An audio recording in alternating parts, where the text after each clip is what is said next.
If you want government to start granting rights, then perhaps it's time to start looking for something other than a chair. Something entirely different than this, because that's not what this one does. That's what this one does. The other element involved in the Save the Education rallies comes from the radical left. These rallies have already been marred by vandalism and violence. Tea parties, no. These, yes. Tomorrow we're going to get into this in greater detail.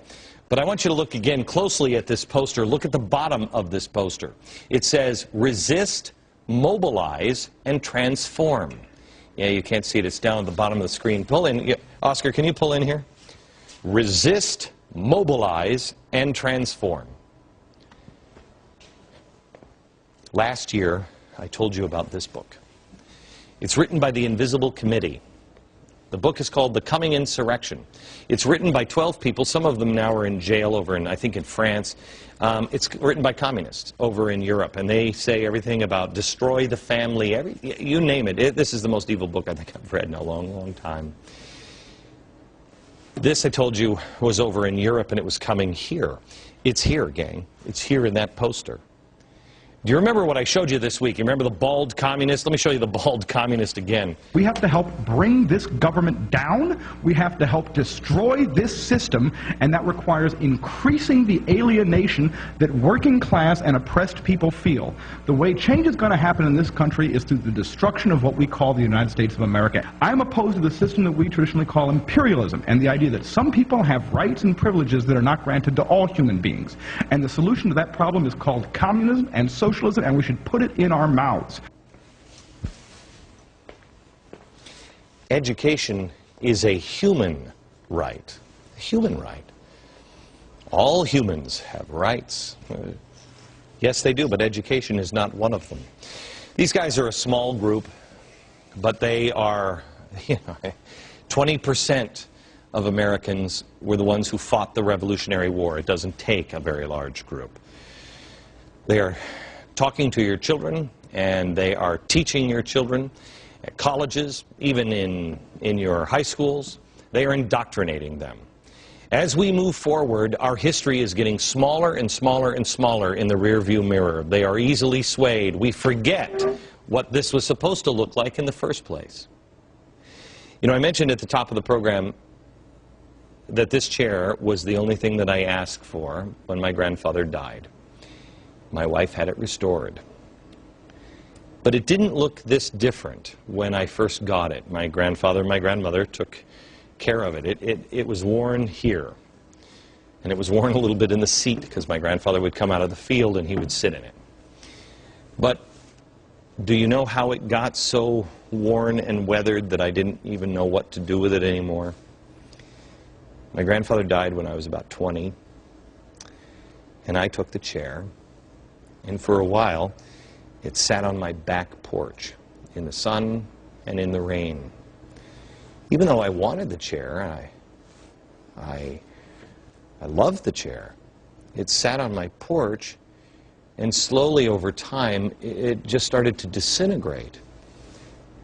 I don't know if I was lazy or stupid, or I guess in the end I felt guilty. I hadn't taken proper care of it. The beginning, I think the biggest thing was I just assumed that it would always be there. It would always be this way. It had always looked the same ever since I was a kid. Why would it change? It took my wife to see that if we didn't take care of it, if we didn't restore it, there eventually wouldn't be anything left. She was right. She was right. Now, when it comes to America, I was the same kind of guy.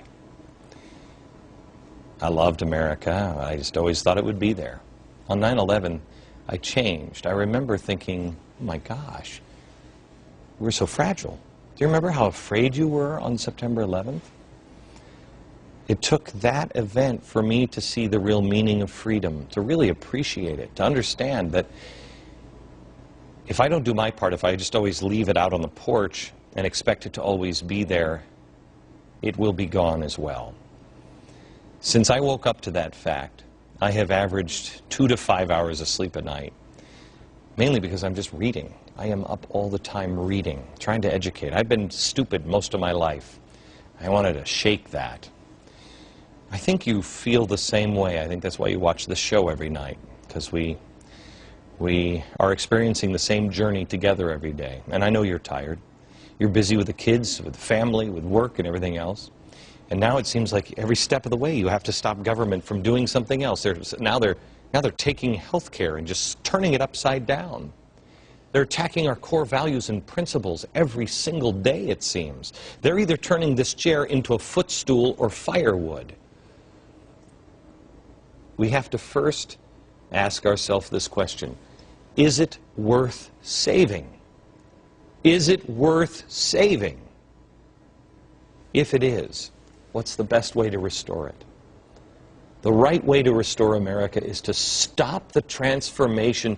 The only way you can do it is to learn history, to see what it was originally, strip it down, look at it. Why did they write these documents the way they did? I could ring the warning bell every single day on this program, but unless you watch, unless you think, unless you're intrigued enough to go and read, unless you act on a local level, and I don't mean with politicians, I mean at your own home with your own children, if you don't do it, in 10 years your kids won't know who Daniel Boone is.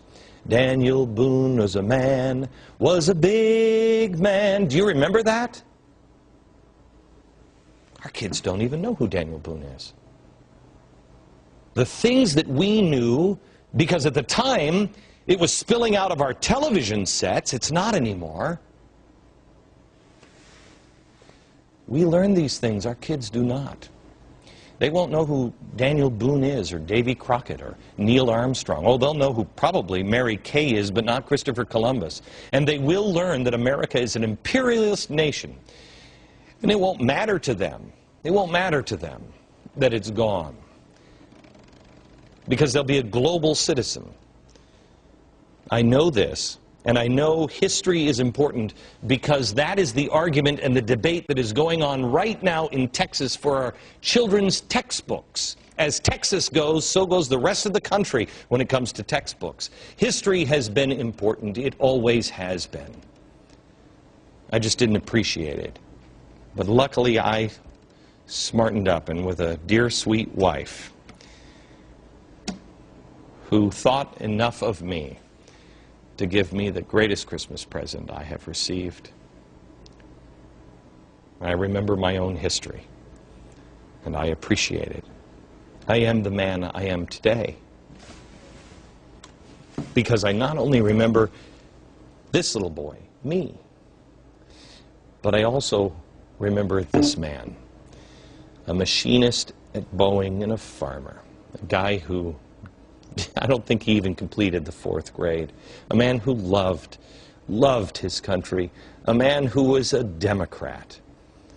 He wouldn't even recognize the Democrats today. And although he may be gone, in his own way he taught me well to cherish those things that are real and important and to protect them. He did his best. And now it is time for me, now that he is gone, for me to take his place and do my best, and you to do your best. And with any luck, our children and grandchildren will think of us the way I think of him. Back in a minute.